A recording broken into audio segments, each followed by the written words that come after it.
Hello, happy Friday, everybody. I am going to be discussing how do you support your employees or your team as a leader during difficult times. And so this is going to be very short and sweet today. I'm coming off of a client meeting, so I wanted to get right to the point. I'm Nicole Andrews. Welcome to the Career Disruptor Advantage weekly live show.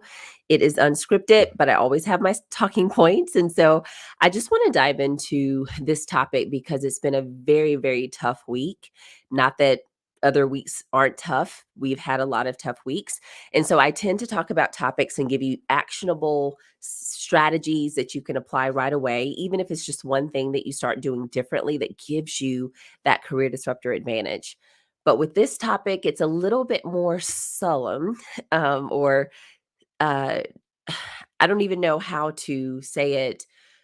It's just been a sad week. So we had there was a school shooting in Nashville, and I typically don't talk about those things on this show, but I feel like it would be hard for me to come on and laugh and smile and do all the things without acknowledging those who've lost their lives, both children and adults who have lost their lives. And so this is not a show or a segment on anything political, anything outside of just my heart goes out to those families. My heart goes out um, to those who are hurting because you're seeing a lot of the things that are happening in the world, and also to the leaders who are going into the workplace themselves, but also trying to manage teams and employees who are also thinking about these things. You know, the reason the show is different and what I'm trying to craft is I want us to be able to have those tough conversations. And even though it's hard for us to talk about these things inside of the workplace, we just want people to get to their jobs, get their work done, focus on performance. There are people who are struggling. And so, whether it's the incident this week, the incident last month, the incident yesterday, an incident that they had personally, people are struggling and trying to maintain positivity during a very tough time. And so I want to give you just a few tangible tips if you are a leader or even if you are a teammate who is trying to support another coworker who's struggling right now. And the first thing that I want you to think about is communication typically goes away. Whenever someone's struggling, you'll notice that they are not communicating the same. Either their tone or either maybe they're not communicating at all. They were engaging with the team before, they were engaging with you as a leader before, and you aren't engaging at all anymore. There's no communication and there is no engagement. Even on meetings, you're seeing that they're really unplugged. They really seem to be somewhere else. And so that's a sign that maybe someone is struggling. And I want you to think and use this tool and think about this in that next incident. It could be the next hour, it could be the next week. If you have someone like this who is really withdrawn from you as a leader or from the team, they're not engaged, I want you to use transparency. I really want you to go back and ask that person, hey, I've noticed these 2 to 3 things.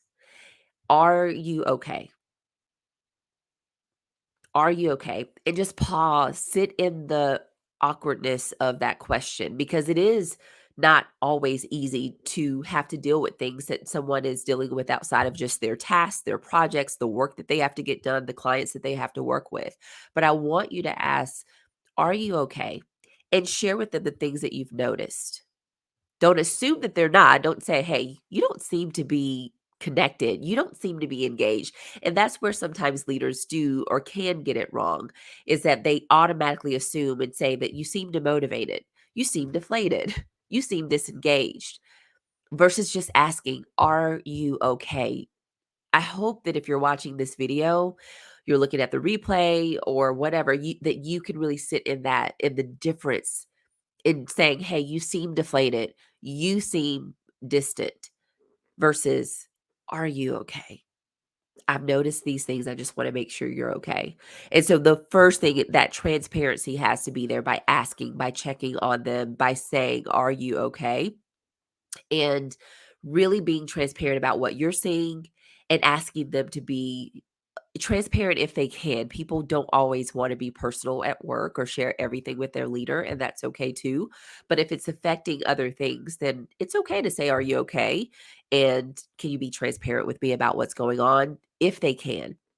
But that does open the door for you to have information that maybe you shouldn't have as a leader that can impact your judgment or even your decisions in the future. So sometimes you can say, okay, if you're not comfortable speaking with me, then I would recommend that you talk to HR or, maybe you don't have to, just HR, just say HR. And that is why you have that team because they will be able to direct that person in the next best step for them. So I know that was a lot or a long way to basically say be transparent by communicating with that person and asking them a question around how they're doing.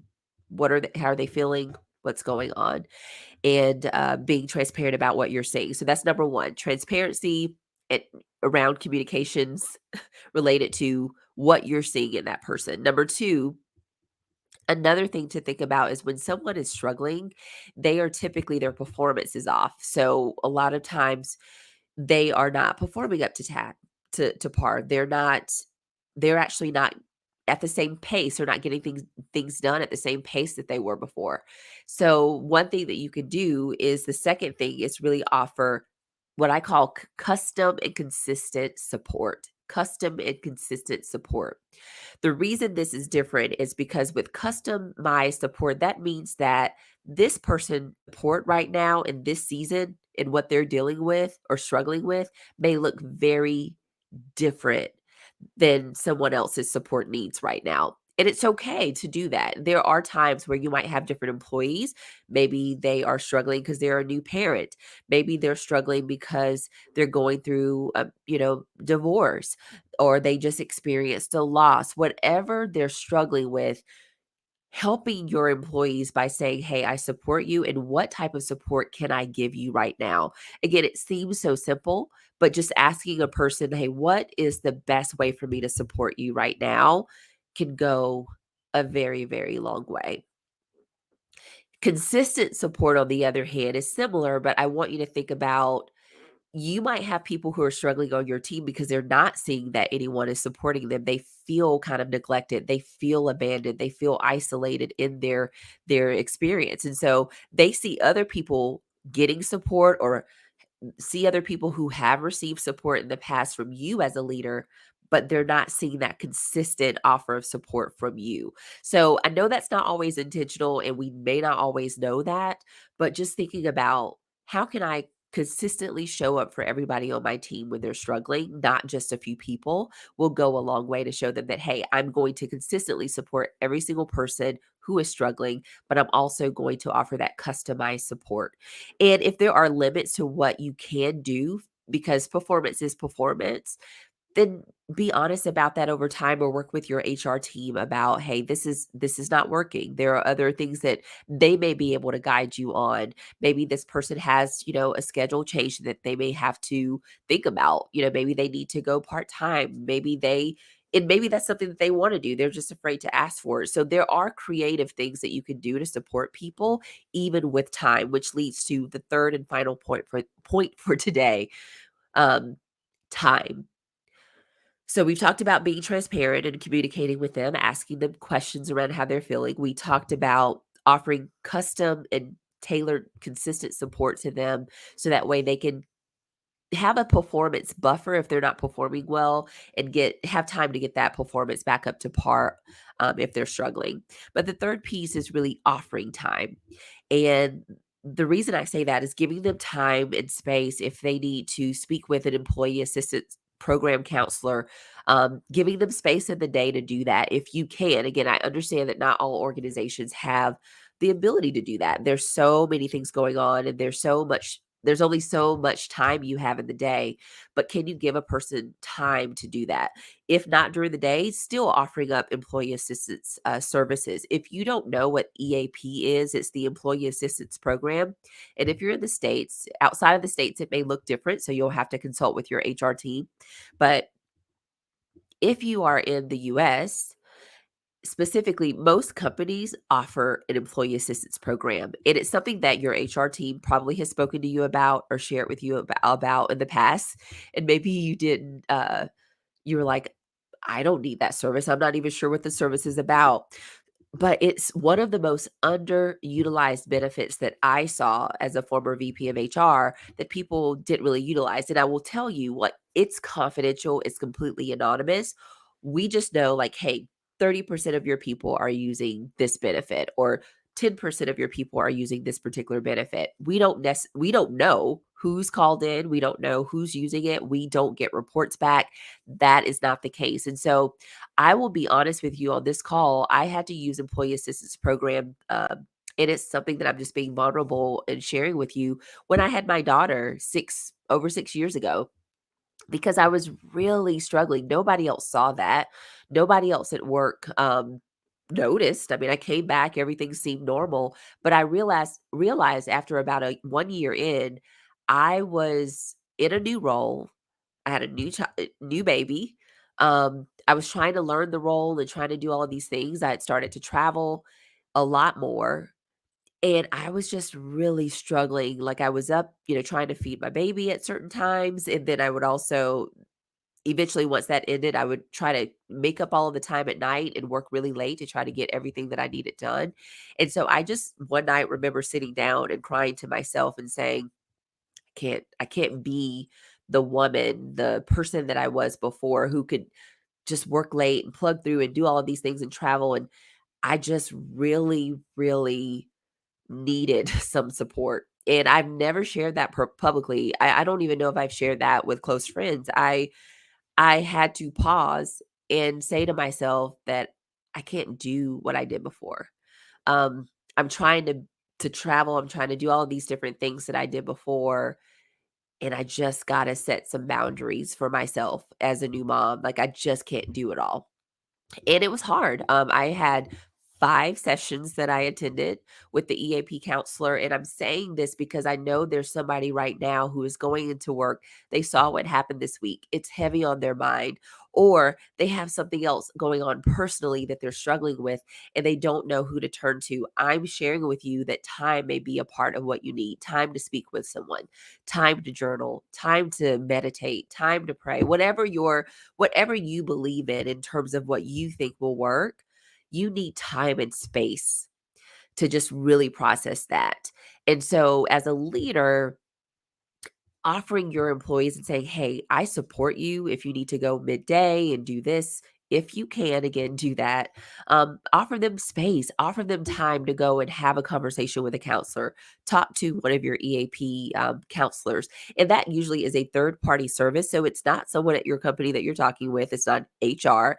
It's a usually certified master's level counselors, and you get anywhere from 3 to 6 sessions in most companies, sometimes more, that you can talk to a therapist. You can talk to someone who can help you navigate what you're feeling, what you're experiencing. In my case, it was just I was trying to be the person that I was before I had my daughter and had to realize that I couldn't be there. I couldn't have the same pace. I was just in a different season of life. And so I just had to understand that at this season, this is what I can do and this is what I can do. And I think sometimes we feel ashamed because we're so ambitious, especially women, right? So ambitious, so driven that you just want to plug through. And so I'm asking you today, if you have a therapist, if you have a counselor, that's great. You have someone that you're speaking with, that's awesome. But there are some amazing people. I'll be highlighting them in May as well for Mental Health Awareness Month that that can help you as well. So if you're looking for someone outside of EAP or you want to continue those discussions, then do that. But if you've never tried your employee assistance program and you've never tried therapy, or you feel like I just don't know, I just don't know where to turn right now, then your employee assistance program is something that I would highly recommend that you look into, that will give you the time to process what you're feeling with someone. So, with that said, I hope that you have a great rest of your day. And again, be transparent as a leader with the person around what you're seeing. Ask them if they're okay. and be open to hearing what they're saying. Number 2, offer them some type of support from you, whether it's, again, adjusting their schedule slightly or just giving them some air cover, which we talked about in last week's video, and just really advocating for them. If you see people really frustrated with how they're performing, or obviously at some point you'll have to address performance issues with struggling employees, but this is not about that. This is more so if someone is struggling and they haven't had performance issues before, they haven't had difficulties before, but they're in a tough season, how can you show up for them as a leader? How can you sometimes you just acknowledging that you're seeing it will allow someone to just release it and break down, just knowing that, wow, you cared enough to ask me how I'm doing. You cared enough to ask me how am I feeling. That alone can go a long way with your team. And just offering support, saying, hey, I'm here for you. Here's the resources that we have here at the company. And here's, what we can do to buffer for you as a team. That can go a long way for people, as well as giving them the time either long term or short term to do what they need to do to really navigate whatever they're struggling with. So again, there's so much going on in the world. I did not want to hop on today and talk about other topics. I really wanted to talk about how can you help. And again, hopefully some of these simple tips, some resources like EAP and other tools can help you guide your employees when they're dealing with a tough season. As always, disrupt the status quo on purpose. And in order to change the world, I want you to create the things you wish existed.